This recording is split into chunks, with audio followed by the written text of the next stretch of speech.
ایک اللہ کی ذات ہے، ایک اللہ کے حبیب کی ذات ہے، ان دونوں ہستیوں کو نہیں بیان کیا جا سکتا۔ تو اس میں آج کے حوالے سے جو ہمارے ملک میں نفرت ہے، بغض ہے میرے محبوب کی، یہ جو اللہ تعالیٰ نے صفت بتائی ہے لن تلہم، آپ نرم ہو، یہ سب سے مطلب ساری بڑی ہیں، میں تقابل کیسے کروں، ساری بڑی ہیں، یہ بہت بڑی صفات میں سے بہت بڑی صفت ہے جو اس وقت ہمیں اپنانے کی ضرورت ہے۔ اور اسی حوالے سے ایک اور بات ابھی میرے ذہن میں آئی ہے کہ اللہ نے قرآن کے الفاظ جو آئے ہیں اس میں جو جہاں آ کر قرآن دو حصوں میں تقسیم ہوتا، آدھا قرآن ایک طرف آدھا ایک طرف، اس کے سینٹر والا جو لفظ اللہ لائے ہیں قرآن میں سورہ کہف میں ہے وہ ہے وَلْيَتَلَطَّفْ۔ یہ اصحاب کہف کا قصہ ہے، اور وہ بھیج رہے تھے اپنے ایک ساتھی کو کہ جاؤ جا کے کھانا لے کر آؤ، تو اس سے کہنے لگے بہت لطف کا معاملہ کرنا، کوئی سخت بول نہ بولنا۔ تو میں ایک دفعہ غور کر رہا تھا کہ یہ سینٹر، ہر چیز کا سینٹر جب ٹھیک ہوتا ہے تو پوری چیز، اب دیکھتے ہیں نا جو الائنمنٹ کرتے ہیں، ویل بیلنسنگ کرتے ہیں، بالکل صحیح، تو وہ بیلنس ہوتے ہیں تو گاڑی چلتی ہے۔ تو قرآن کا جو بیلنس ہے وہ لطف اور نرمی ہے،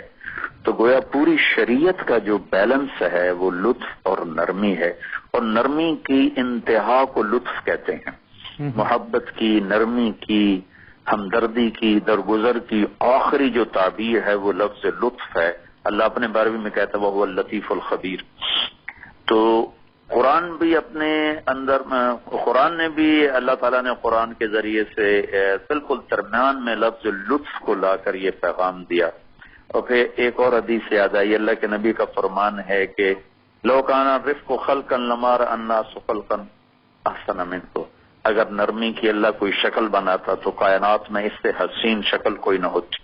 وَلَوْ كَانَ الْعُنْفُ خَلْقًا لَمَا رَأَى النَّاسُ خَلْقًا أَبْغَضَ مِنْهُ أَقْبَحَ مِنْهُ، اور اگر اللہ تعالیٰ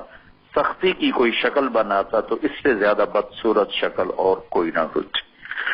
تو اس وقت میرے محبوب صلی اللہ تعالی علیہ وسلم کی جو یہ صفت نرمی والی ہے، آپ نے کیسے دشمنوں کو سینے سے لگایا، عبداللہ بن ابی جیسے کا جنازہ پڑھا دیا جس نے آپ کو کتنا روحانی دکھ پہنچایا، آپ کو منافق اعظم بھی کہا جاتا ہے، منافق اعظم، رئیس المنافقین ہے، ان کا اپنا سگا بیٹا حضرت عبداللہ رضی اللہ تعالیٰ عنہ،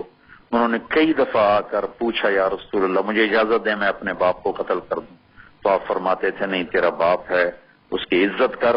میں نہیں چاہتا کہ لوگ کہیں کہ میں اپنے ساتھیوں کو قتل کرواتا ہوں۔ دشمنوں کے ساتھ بھی بڑا زبردست رویہ تھا، جس طرح حضرت ابو سفیان رضی اللہ عنہ کے گھر کو دارالامان قرار دے دیا، اور جس طرح وہ لوگ جنہوں نے آپ کو مکہ سے نکال دیا وہ جب مدینہ میں آتے تھے تو کس طرح ان کو عزت دیتے تھے، یہ فرمائیے گا، ذرا دیکھیے گا۔ دیکھنا، ابو سفیان ساری زندگی آپ کے قتل کے پیچھے پڑا رہا، لیکن جب خندق کی لڑائی کے بعد مکے میں قحط آیا،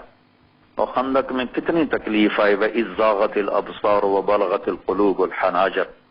اللہ تعالیٰ قرآن میں فرماتے ہیں جب تمہاری آنکھیں پھٹ گئیں اور تمہارے کلیجے اچھل کے منہ کو آ گئے۔ اس وقت میں جب مکے میں قحط پڑا تو اللہ کے نبی نے 300 دینار بھیجے اور ابو سفیان کو بھیجے کہ ابو سفیان یہ مکے والوں کو کھانا کھلا دو۔ تو ابو سفیان کہنے لگے قربان جاؤں محمد پہ، ہم اس کے قتل کے پیچھے پھر رہے ہیں، وہ ہمیں کھانا کھلانے کے پیچھے پھر رہا ہے۔ تو جب آپ مکہ میں داخل ہوئے تو آپ نے اعلان کیا من دخل دار ابی سفیان فہو آمن، جو ابو سفیان کے گھر میں داخل ہو جائے گا اسے امن مل جائے گا۔ پھر جو 20 برس مکے والوں نے قتل کے منصوبے بنائے تو آپ نے فرمایا اس کو کہ اب میں کیا کروں گا تمہارے ساتھ۔ تو سہیل بن عمر کہنے لگے آپ بڑے عالی اخلاق والے ہیں، عالی اخلاق والے کے بیٹے ہیں، آپ کرم ہی کریں گے، کریم ہے، ابن کریم ہے۔ تو آپ نے فرمایا جاؤ جو میرے بھائی یوسف نے اپنے بھائیوں سے کہا تھا میں بھی وہی کہتا ہوں، انتم الطلقاء، جاؤ تم آزاد ہو، میری طرف سے تم پر کوئی نہ پابندی ہے نہ کوئی مطالبہ ہے۔ تو وہ مکے والے جو بدر میں فرشتوں کو اترتا دیکھا ایمان نہیں لائے، چاند کے 2 ٹکڑے ہوتے دیکھا ایمان نہیں لائے، اور قرآن جیسا معجزہ سنا ایمان نہیں لائے، قدم قدم پہ آپ کے معجزے دیکھے کلمہ نہیں پڑا، اور آپ کے اس عالی اخلاق کے سامنے سب ڈھیر ہو گئے اور سب نے کلمہ پڑھ لیا اور سارے ہی ایمان لے آئے۔ صرف نرمی سے آپ بہت سارے مسائل حل کر سکتے ہیں، اختلافات دور کر سکتے ہیں، فرقہ واریت کا بھی یہی حل ہے، دہشت گردی کا بھی یہی حل ہے، جو ایک سیاسی پولرائزیشن ہے سوسائٹی میں اس کا بھی یہی حل ہے، ہمسایہ ہمسائے کے ساتھ لڑ رہا ہے، بھائی بھائی سے لڑ رہا ہے، اس کا بھی یہی حل ہے کہ صرف نرمی اختیار کی جائے۔ نرمی اختیار کیجیے، نرمی اختیار کی جائے، یہی میرے نبی کی سیرت کا یہ پہلو اس وقت بہت زیادہ میرے دیش کو اس کی ضرورت ہے، مجھے بھی ضرورت ہے، آپ کو بھی ضرورت ہے۔ تو جتنے ہمارے شعبہ جات ہیں ان سب کے اندر کام کرنے والوں کو اس کی ضرورت